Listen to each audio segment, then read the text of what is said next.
Good evening. I thought we'd forget, but no, we're here. Dr. Clark, how the devil are you? Oh, wonderful. What a Great. regenerative week it was last week. And Wasn't it? Yes. it's just, I'm actually on a week of annual leave because the builders are in. Yeah. And I'm doing a lot of landscaping at the moment just so that they can put in the footings, finally. Yeah. So that's all good fun. Just what a week last week. Wasn't It it just amazing? an amazing experience. So, So, just for those guys who don't know, we went to the Groundswell Agriculture Conference. It's a Wednesday and Thursday affair. And it's all about, as the name says, it's all about regenerative agriculture. And what I was going to do, Brent, is just say to maybe explain to people what regenerative agriculture is, just put a little bit of context on things. But before I do that, I'm going to say thank you very much to all our Patreon supporters. We really, really appreciate you. If you'd like to be one of those supporters, you just go to Patreon and you type in RawPetmedics and it'll take you there. For a $5 a month, you can contribute to keep us keep the lights on here. We've got to pay Pete to do the podcast, and we've got to pay Victoria. She does our TikTok, and we've got to keep the whole boat afloat. So thank you to all of those. And talking of podcasts, you can find us on the podcast anywhere you fancy. So that's really good. That's a really powerful way of getting the message out, which is brilliant. Okay, so just talking about what is regenerative agriculture. I've just been listening to a really amazing interview by a guy called Angus McIntosh, who is a South African farmer just outside Cape Town. Mhm. And he says there's two types of agriculture. It's really, really simple. You're either contributing to biodiversity and soil health, or you're not. That's it. Okay, and most modern agriculture is actually destroying the soil such that there will come a time when there's no soil left. There is just dirt, which you can't grow anything. It's basically brown sand. Yeah. If it doesn't blow away. So essentially, that's it. The principles of regen agriculture is diversity of animals and plants and grasses and weeds and herbs within the ley, within the paddocks that you've got there. The integration of livestock with your plant growing, either the veggies or if you're growing grains, you're using livestock to fertilize and feed the soil. The third one is protecting the soil surface so that you always try and keep it covered. But Mother Nature doesn't like barren soils, and yet modern agriculture does it all the time. It leaves it barren, and therefore you can get flooding, you can get it blowing away. I've got some amazing stats if you want to go there on that. It looks to minimize soil disturbance. This is to try and either go minimum tillage is the posh name for plowing, or zero till, no till, which is where you don't plow the soil, because plowing soil really disrupts the ecology of the soil. And the final one is maintaining living roots within the soil, because the roots are the government of the soil, and by having those there, it helps with the bugs and with the mineral metabolism of the soil. There's one extra. Charlie Massey, in his book The Song of the Reed Warbler, which, if you're interested in regen farming in the slightest, it is the Bible. And he says there's book alert. Sorry, guys. Yeah. Nicola, I'm so sorry. I hope you got this one. Go on, say it again. It's called The Song of the Reed Warbler by Charles Massey, I think Yeah. it is. But if you talk to your local bookstore, they will get it in for you quick as a two shakes of a lamb's tail, a regeneratively grown lamb, I hope.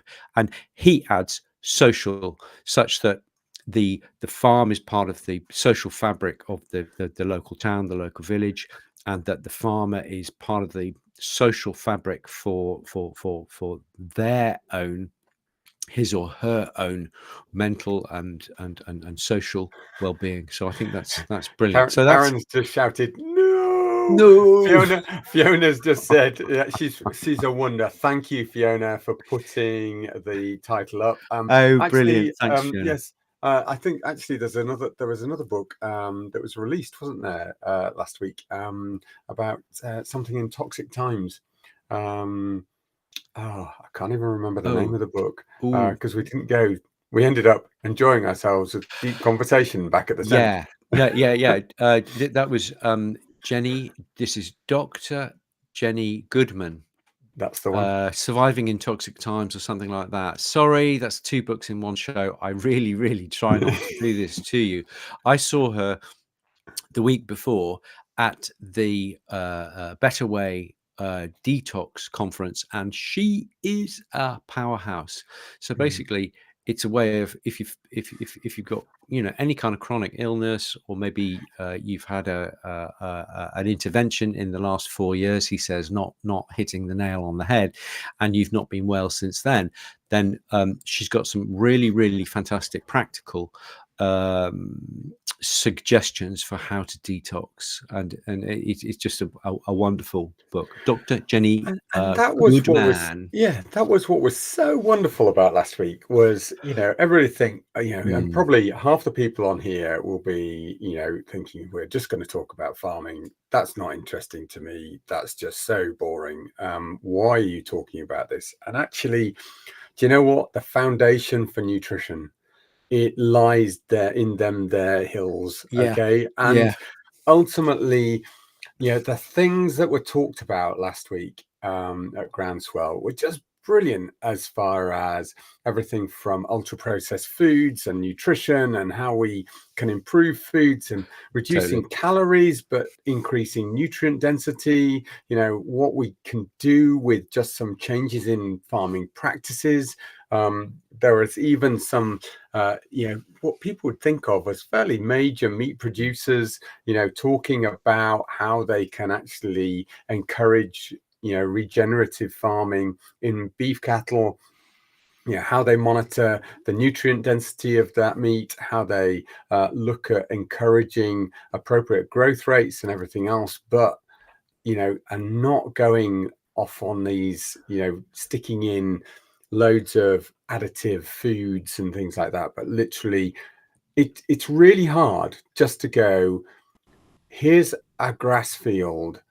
We're going to, I'm staring out right now at the grass field with lovely cows in, okay, but knowing that actually it takes more than just sticking them out on a field and letting them eat grass for them to actually improve the nutrient density of their meat, of their milk, and there is so much more that needs to be looked at. And so talking about the microbiome, not of the animals, but actually of the soil, how they can encourage that, what organic matter they can put on.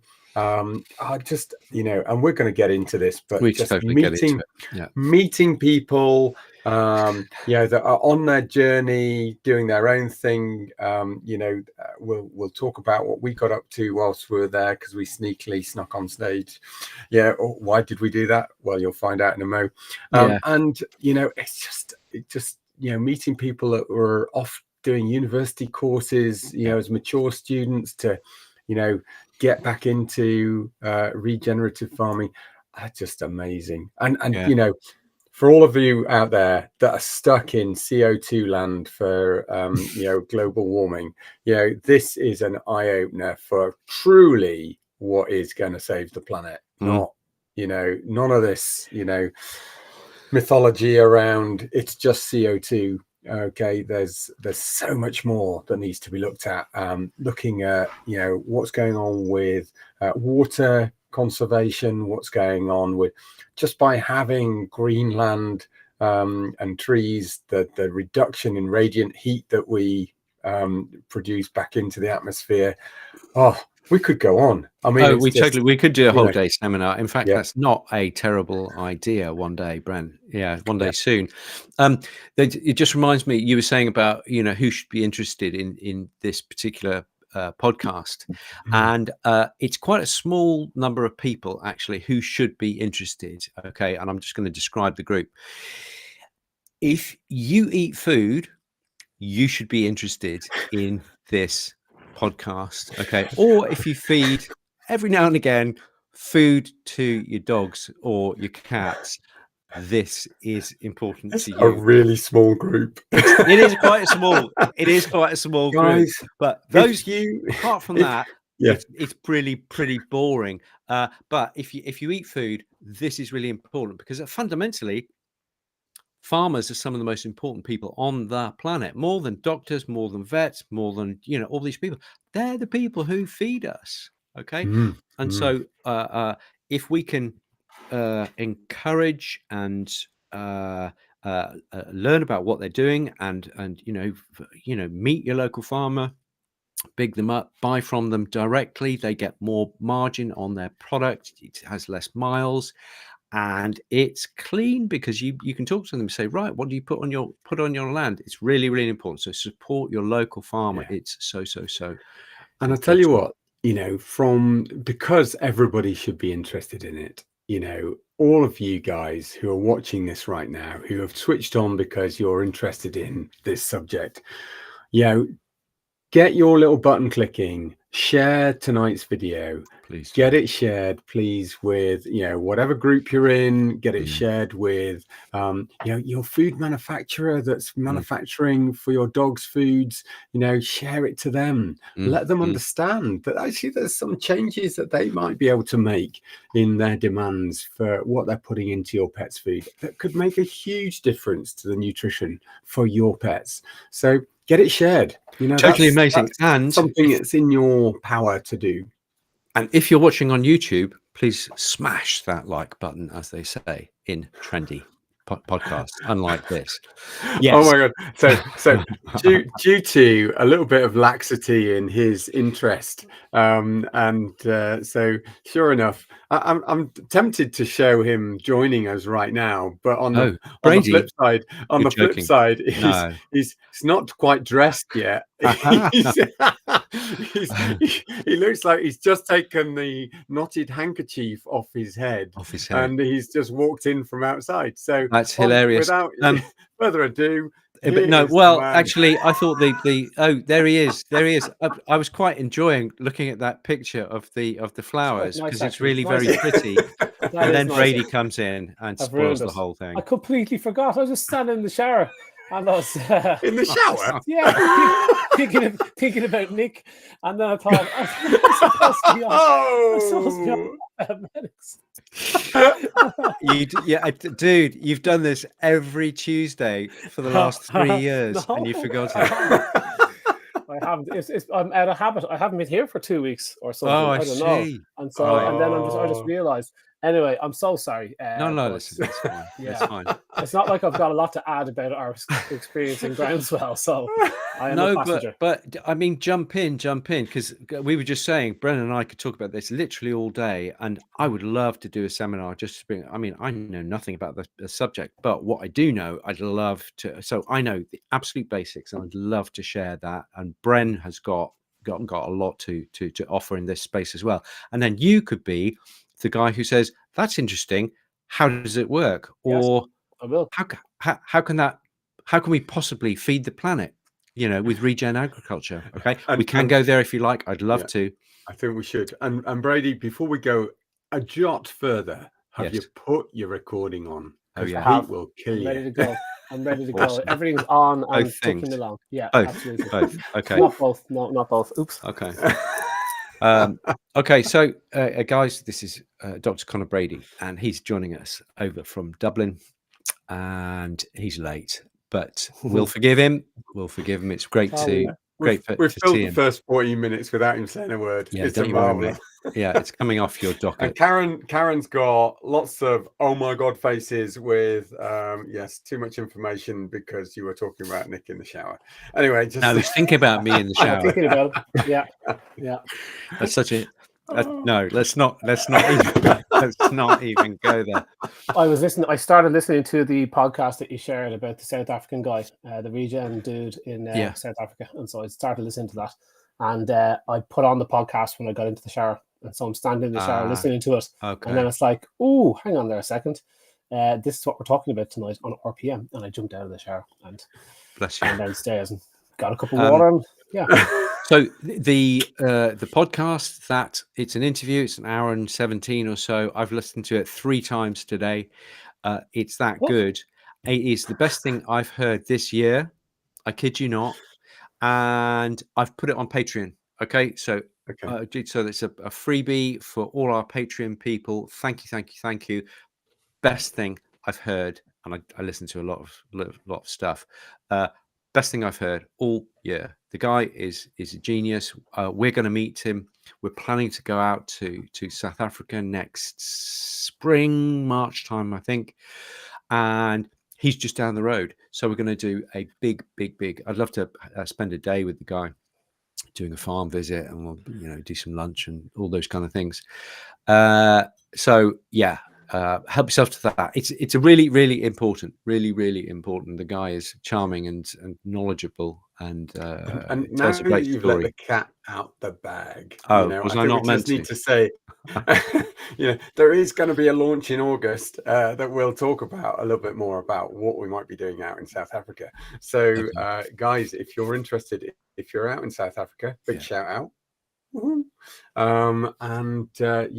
Keep watching, because there's going to be more information.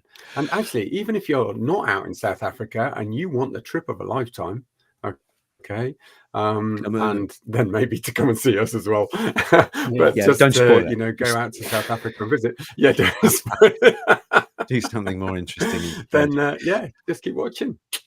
I'm just talking of shout outs. I would really like to do a really big shout out to Fiona and to Ellie, who came with us. Ellie, my wife, Fiona, who's just a great staunch supporter and friend of the show, all of us guys. And I thought you were going to say of Andy Cato. Well, I was thinking, shall I go there? Shall I tell them that story? Okay.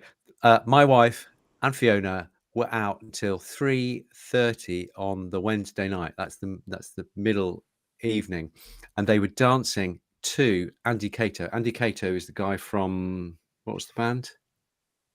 I don't know. Andy Cato. Well, I'm checking it out now. Oh God, I had it on the tip of my tongue for the entire time. He's very cool. He was on Clarkson. He was on Clarkson's farm. What's he from?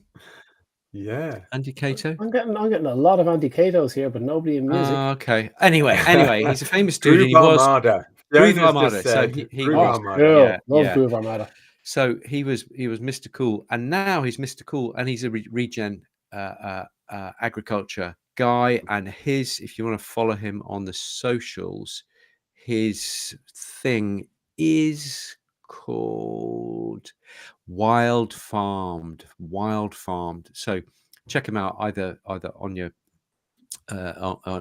socials. He's on Instagram, and he's also he's got a website and all that kind of stuff, so that's good. So I wanted to do a big shout out to Ellie and Fiona, who are very naughty because they stayed out so long. We were in bed at 11 or something, and they were out. So good for them. They had an amazing time and were brilliant. The last thing I was going to say was big shout out to Sally Tobin, who was also there. And it was great to see her there. She's alongside about, what was it, 20,000 others? It was huge.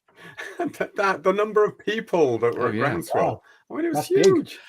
Absolutely huge. This is not some little group of farmers just having a chat around a few tables. This is like this is a big group of farmers. It's not Glastonbury people size. coming into internationally as well. No. But I don't think anything's Glastonbury sized in yeah, fairness. Yeah. Not a good comparison.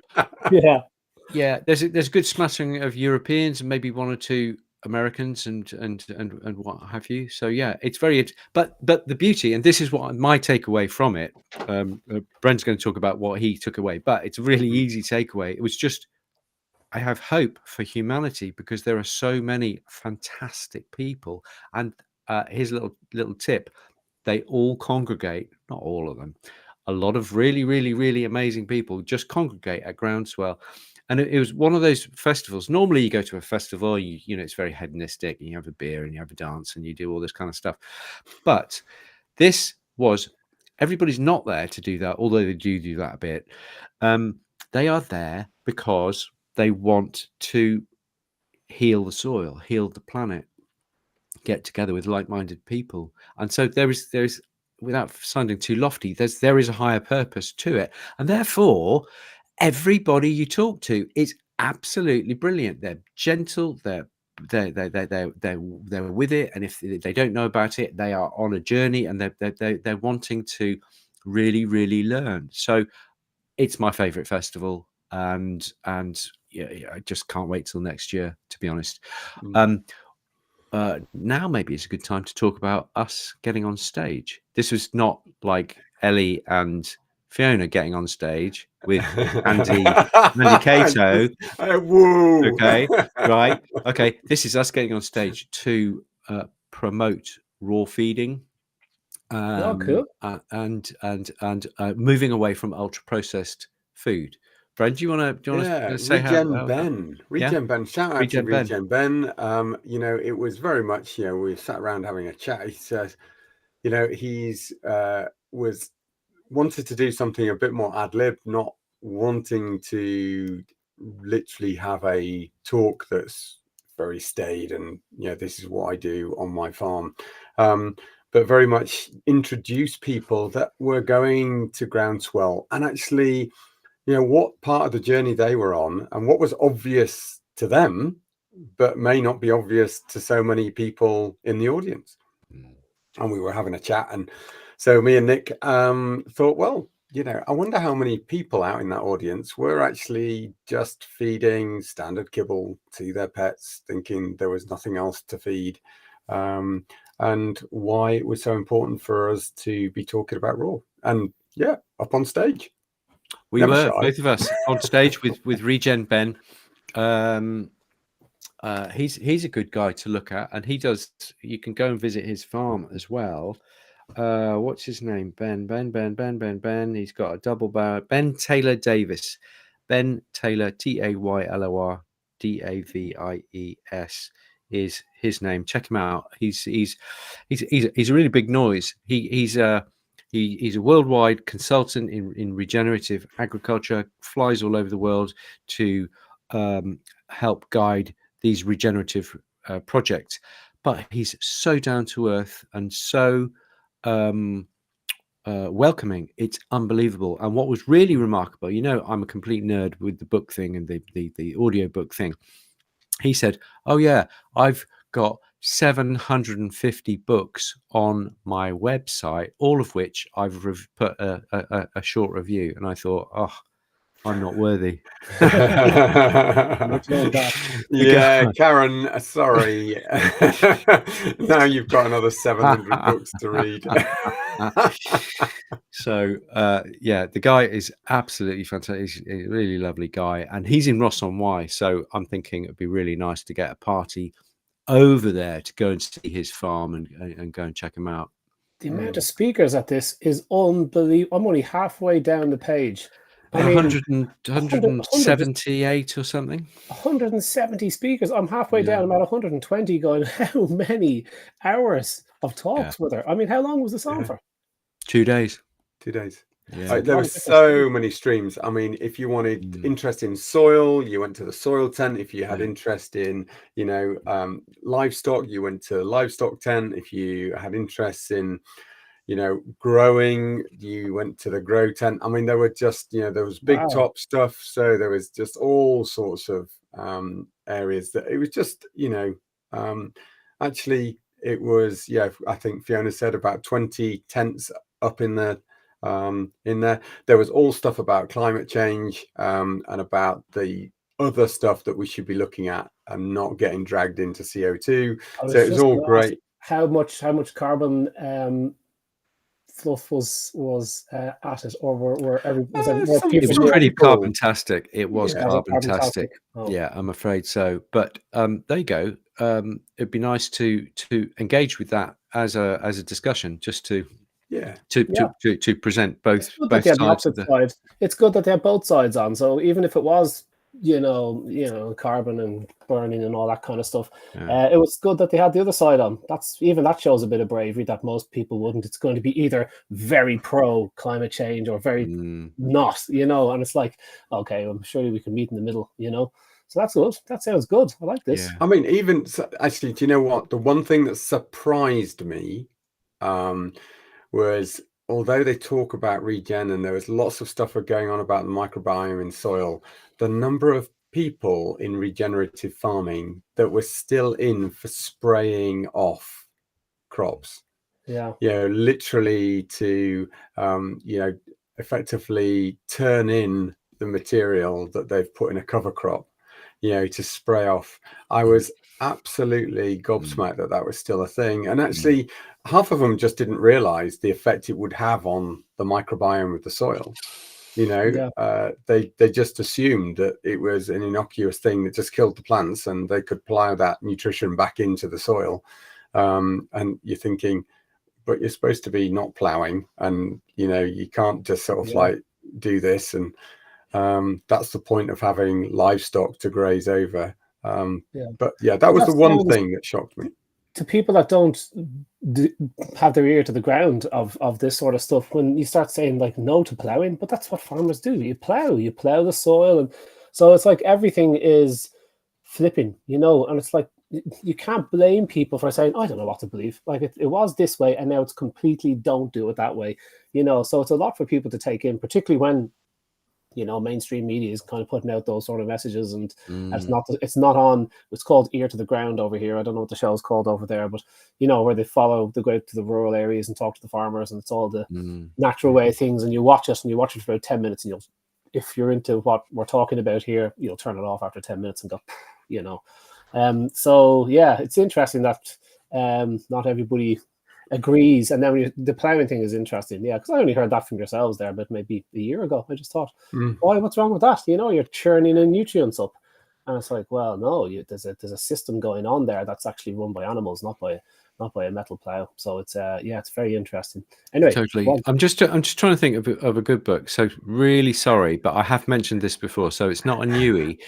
So if people are they're maybe listening to this and they're thinking, that's interesting, I want a really kind of ABC guide, I would suggest you look at Joel Salatin, and he's done a book called something like This Ain't Right, Folks, with a picture of a chicken on the front. That's a really basic guide which just lays it out really nicely and shows the power of the regen thing. The other thing I was just thinking about, it's open to everybody. It's you can come if you know nothing about it. You're just trying to, you heard it on a funny show, this year, but you want to go next year. You don't even need to have a small holding. You don't even need to own a farm animal. You just need to have an interest in where your food comes from, and a little bit about how we can care for the planet and what is going on out there. It's totally open to everybody. And just as an added incentive, the food is fantastic. They've got loads of stalls and they're selling absolutely amazing food. There's veggie food, there's vegan food, but there is quite a lot of meat there. So but just great quality, really beautifully sourced food. So that's a big incentive, I think. Okay, so do you want to pick, Bren, what one topic one lecture really stood out for you, would you say, just to give us a flavour? There were so many good ones. Do you know what? Pigs. Tell us about the pigs. Yeah, well, pigs. I mean, just it's something that I was interested in. Charlie was interested in. We were having a a little bit of a chat about, what it would take to put pigs on the small holding. So there's a few issues with bringing animals in because, within the UK, you've then got 6 days where you're not allowed to move stock at all. So if you're in a small holding and you're, rotating stock and some are, going to be used to the abattoir, or that you're rotating stock with neighbors, because you've not got enough land to rotate otherwise, you can't just do that. So it's interesting. But it is really great way to truly turn over the soil, get rid of some of the weeds that you're really having difficulties with, thistles, the lot, just getting that. Yeah, they'll root through everything. You can get them to concentrate and just absolutely, they will decimate all of those hardy weeds that you want rid of, whilst also fertilizing their way through it. They'll eat pretty much all the rushes and stuff like that they'll turn over, and then they're spreading the seed at the same time. So what comes back is a much better mixed sward, so a mixed pasture, if you like. Sward is all of the grasses and everything else that comes up that the animals are going to graze on. So you'll get much more wildflower. So because if there's a lot of grass down on the land, the wildflower really struggles to establish. Okay, there'll be one or two, invasive species which can get their roots down, and docks and nettles and things like that might just make it. But pretty much you need an animal to come through and properly just turn over, just till the very surface layers, munch things up a little bit, and then spread the seeds out. And that's what animals are really great at, especially pigs. Yeah, interesting. Brilliant. I love it. So pigs, although he did say the one thing that you've got to watch out for when you're keeping pigs is that you need a really good fencing system. Because I thought goats were bad at escaping. Apparently pigs are even worse. And just for you guys that go walking in the countryside, if there's loads of people out there with pigs, I really do apologize now, but please do not step over that electric fence, okay, without a serious rubber guard, okay, because they don't just put them on a little tiny tick that you might just sort of like grab hold of the fence and think, oh, there's a little tiny tick. That was nice. No, this is, they will put it on buffalo strength, okay? So you won't just get a little tingle if you step over that fence in the wrong way. You will get the jolt of your life, okay? Oh, I hate that. I hate electric fences. You might wake up in about an hour's time wondering what's happened. Remember that in the who was it, Home Alone? Do you remember when he got hit in the head and his head was on fire? Harry. Do you remember? Nick, you haven't seen it. I bet you haven't seen Home Alone, Nick. Have you not? A tiny bit. That's Macaulay Culkin or somebody, isn't it? Yeah. Bloody hell. Yeah, definitely. I mean, that's a huge movie. Michelle will share some videos and photos of the event on. I'm looking at them here as you're talking. I'm on Groundswell. It's groundswellag.com. That's where you'll get all the photographs. So I'm actually looking at it all there, and the exhibitors and the videos. Do record a lot of the talks. So you can see actually what we saw as well. Yeah. No, that's cool. Yeah, that's great. Did I tell you the story about the goats escaping? Speaking of escaping goats, did I tell you my story of escaping goats on my very first job? I was about 15 years old, and I was in the next town over, and it's called Glenroe, and it's kind of famous here in Ireland because there was a show called Glenroe that was filmed on this little farm, and it's a old school Irish show. We all used to watch it in the 80s, and so I got a job on that farm as a 15-year-old kid. This is great. I always wanted to be around the animals, and I was given the goats and the baby cows to look after, 2 separate enclosures. And in these enclosures, school kids were allowed in en masse, about 15, 20 of them at a time, to pet the goats for 2 or 3 animals in each enclosure. They're not allowed to do that anymore. But in they rush, and I was the person that had to let them in and show them the animals and tell them about it, and then shush them back out again. On my very first day, I was in charge of these goats, huge goats with big floppy down ears, whatever type they are, big goats. Anglo-Nubian. Oh yeah, I was going to curse, but but these guys had the measure of me straight away, and they seemed friendly enough, but hard to tell with a goat. And so in come these 15 kids, and as I close the gate behind me, one of the goats walks up straight up to the gate, and the way the gate closes, it was a shot bolt that shoots across like a chunk, old school shot bolt, and there's also a big loop that goes over the fence post of which the gate closes into, and so it's a double closing mechanism because the animals might figure out one of them. So the goat goes over and he puts his head to the gate and he starts going from side to side, boom, boom, boom, boom, boom, like that. And eventually his horn catches the bolt and shoots it open. And I think, bloody hell. So I was watching him and then he goes up and down, up and down, up and down like that for ages. And eventually his horn catches the loop and knocks it off. And the gate starts to open. And I closed the gate and I thought, well done, you, look at that. So I hoosh all the kids out. I'm like, this is 15. I was on the ball, hooshed them all out, closed the gate and said to the goat, don't do that again. And then I ran to the boss. It's maybe a 30-second run. And this is summertime, like there's school tours everywhere, flowers and everything, it's a beautiful setting. And in the 30 seconds, another maybe minute or so it takes him to get the boss back. The goats had gotten out and it was just like Armageddon. It was like Platoon in slow motion. And the goats were just ramming the kids to get the school bags off their back and eat the food. They started eating all the flowers. They were it was, people were trying to catch the goats. There's no way you're going to catch this goat. They're not going to let you. Brilliant. So it was absolute torment. And he fired me on the spot. And that was the end of my job. And he said, I let the goats out. And I said, I came to get you because the goats were letting themselves out. Yeah. And I had to walk home the 5 miles home. And I was, oh God, I got the worst hay fever on the way home. So by the time I got home, my face was swollen from crying. And it was just, it was the worst day of my life, bloody goat. So it's taken me a while to warm the goats in. So when you told me you were getting goat's bread, I just thought, I do love them though. Lovely little creatures. Yeah, absolutely brilliant. Oh, wonderful. Absolutely Wonderful. Brilliant. Okay, I'm going to go with my it wasn't my favorite, but it was the most provocative one that I saw. I saw a presentation where they were trying to put a pretty glossy shine on the idea of cultured meat. Do you know what cultured meat is? Yeah, I thought because they asked this question to start with. So what they do is they take some cells from a cow, for example, or a chicken, or a pig, and they grow up a few in a petri dish, and they then put them in on kind of meshes and put them in this wash of nutrients, artificial nutrient material. And these cells, stem cells, if you like, they grow like that.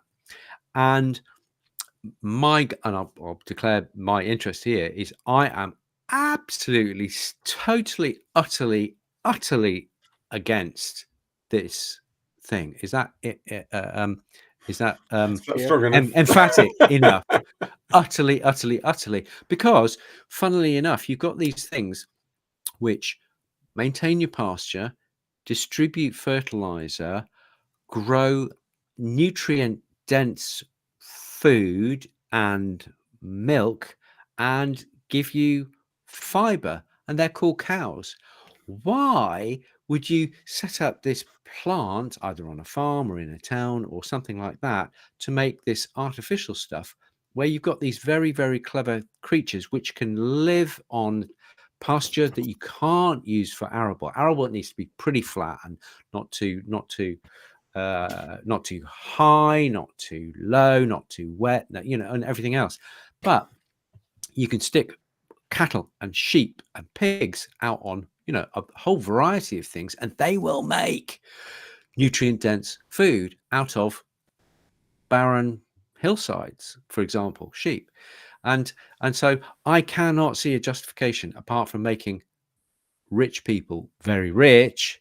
Yeah, the Bill Gates of this world. Are we allowed to mention Bill Gates on here? Or are we going to get banned? Well, that's just done us now, hasn't it? Hi, Bill. Hi, Bill. Yeah. I think it's a stunningly bad idea. I can see where the market's going to come from, though. I can see that there is a lot of vegetarian and vegan people that don't want an animal to die for their meat, and I can see where the appeal for this protein is going to come from. I mean, that's quite clear. I mean, there's going to be a demand. So tell me. So the point is, you're talking a protein. So you're talking a meat cell, okay, that's going to come, and the proteins that are involved in that cell.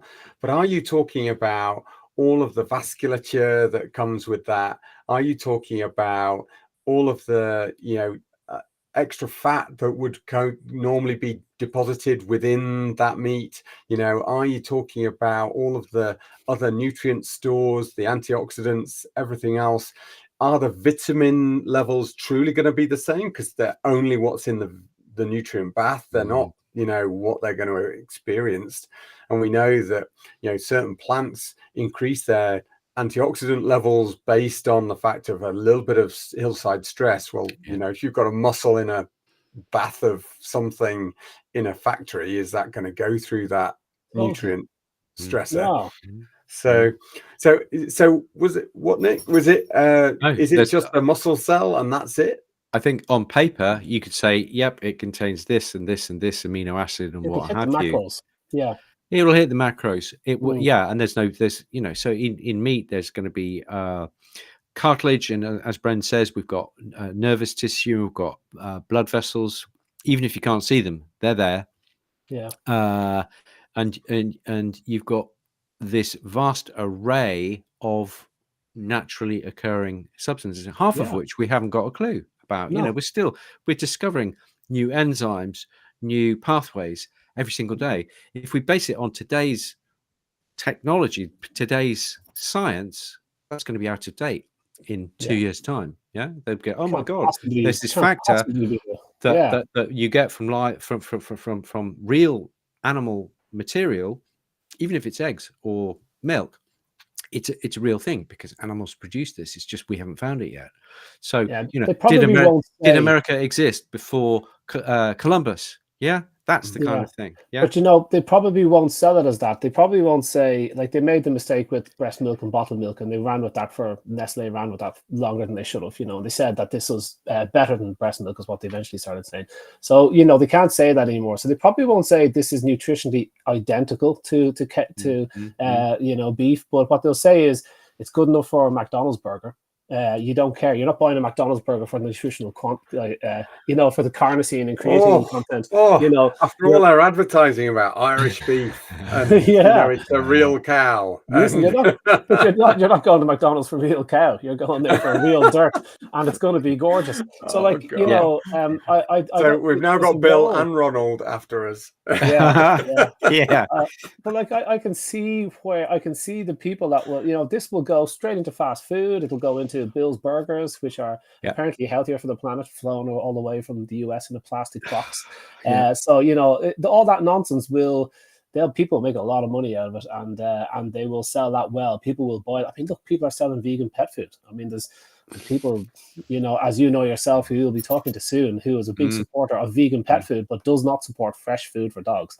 So, this is how ridiculous, but that's how much money and how much you can bend people's minds. Certainly the public who aren't regen, consuming all this information, they're just getting what the advertisements tell them in the Guardian and the BBC and stuff, and that's what they hear, and that's what they buy. I was amazed, gobsmacked by some of the fermenters that are out there that are producing bacterial derived protein. But they say they can tweak it to give you the amino acid expectations of beef, and they can produce 32 cows worth an hour out of these fermenters. Wow. I mean, that's just ridiculous. But again, it's the meat. Just be the meat pure protein. Well, it's pure protein. It's nothing else. It is just protein. I asked about, well, what about the extra nutrients? What about if you wanted, to improve the vitamin D level within that meat, that protein?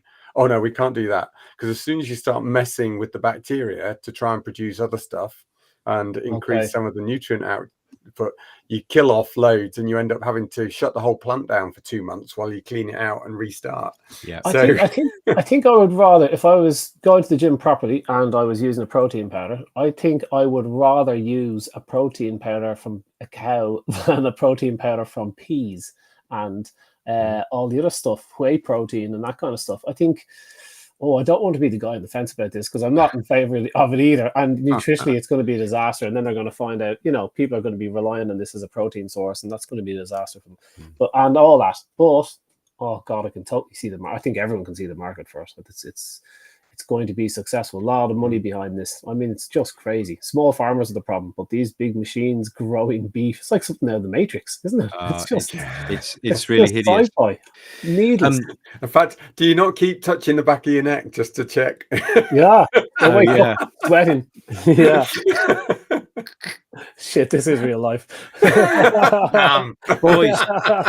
Boys, next week we have got Alan Robinson, who is a management. He's a veterinary. He's a vet, and very knowledgeable. He's been a vet for 35 years or so, and he's coming to discuss. He's going to discuss all this business about pricing within veterinary medicine. What is the state of veterinary medicine? And he's also going to be talking about the what's it called? The monopoly? CMA. The CMA, which is So it's Competition Marketing Authority's investigation into the veterinary sector. Yeah. So the Royal College is in conversation, pretty uncomfortable conversation, I imagine, with the Competition and Marketing Authority, who are making sure that everybody plays by the rules. And he's going to be talking to us about that. So that's a cannot be missed show. That's next week. However, we've got a lot still to talk about. Shall we jump over onto Patreon? Well, before you do that, I think before we do that, just you were finishing your thing. Talk about the study outcome from that cultured muscle meat. Well, they compared the nutrient value, and it did not compare. If you want a short version, it did not compare. So they've done that study. Yeah. What are the nutrients from here? What are nutrients from here? I think it was Zoe Harcombe who did it. And if you don't know about Zoe, we should get her on. She's brilliant. Yeah. She has at least highlighted it. So if you go to zoeharcombe.com and just look through, she has a big long list of the studies that she's investigated. She's got brain size of a planet, and every week she does a thorough review of either a paper or something that's in the news or something like this. Great blog. She's got a great blog as well. It's all for free every week. Is olive oil a superfood? Do fish oil supplements actually raise the risk of heart disease? That's juicy stuff. We'll have to get her on. She's great. So just for those watching, if you want to get over onto Patreon, if you just follow us to all the W's patreon.com/RawPetmedics, and you will find us over there. That will take you straight through to our page. For the price of a pint, that would be greatly received, each month. Then you will be able to be a paid member supporting us for all of the work that we do, but also the work that we've got our wonderful Pete, the sound guy. Thanks, Pete. To do the podcast, to give you everlasting access to all of our episodes that we've had published to you. So please do join us over on Patreon. It'd be great to go through. I'm going to go through what was actually probably my favorite surprise lecture that I just caught on the way out. So that was a really interesting one on the on global warming, really. Global warming. Okay, great. Let's get into a bit of that on Patreon. That sounds really exciting. Yeah, and it's wonderful to see all of you guys. Thanks for all of you who've attended live. And don't forget, we'll be back next week to talk to Alan Robinson. And then, are you back the week after, Connor? Are you just on the long holiday? I'm going away for a couple of weeks on I don't believe it. I feel like I haven't been here in ages, and now I'm late. I'm going away. Yeah. I'm not leaving. Okay, therefore, Brent, you do get to see this guy in person in October at both. Yes, yeah. We've got a couple of conferences, and we should be talking about them. You can go online, and so please do come and see us. If you want to see us live, you'll be able to see us there in October, both in San Diego and Orlando. Lucky you. And yeah, keep an eye out in August for our March possible dates for South Africa, if it all works. Oh yeah. South Africans, wonderful. Be afraid, be very afraid. We are coming to get and you. Of course, you will find us. Karen has quite kindly just reminded us. You will find us both live, me and Nick. I don't think Connor. Do you ever come over to Edition Dog? I'm coming over this year. I'm talking. Oh wow! Brilliant. Oh my God! So guys, you can see all three of us at Edition Dog Live. Are you both talking as well? I knew you were there. I didn't know you were talking. You doing a talk? No. I'm not sure. Are you doing a talk, Bren? This is Edition Dog. It's the last weekend in August. It's a bank holiday. Yeah. There you go. So we're going to be there. It's going to be a hoot. It's one of the best dog shows because everybody who's there is on the same page. So it's great. Held at Stoneleigh Agricultural College thing. Middle of the country. Middle of the country. You'll find it. Yeah. So am I lecturing? I'm not sure whether I'm lecturing. I think I'm just going to be around to talk to people and have some fun. So that will be really good. Connor, fly over to Bristol and we can drive up. Yeah, lovely. That's a good idea. I'm actually away that week as well, and I have to leave that for 2 days, much to Elaine's delight.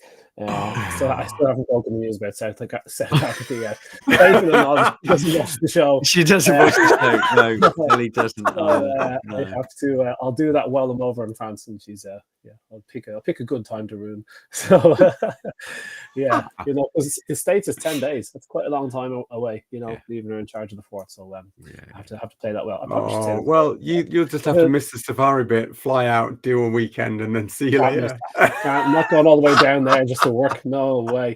But that Zoe Harcombe blog is unbelievable, guys. Check it out. Go to zoeharcombe.com. Check out her blog. It's just brilliant. She's tearing apart studies here.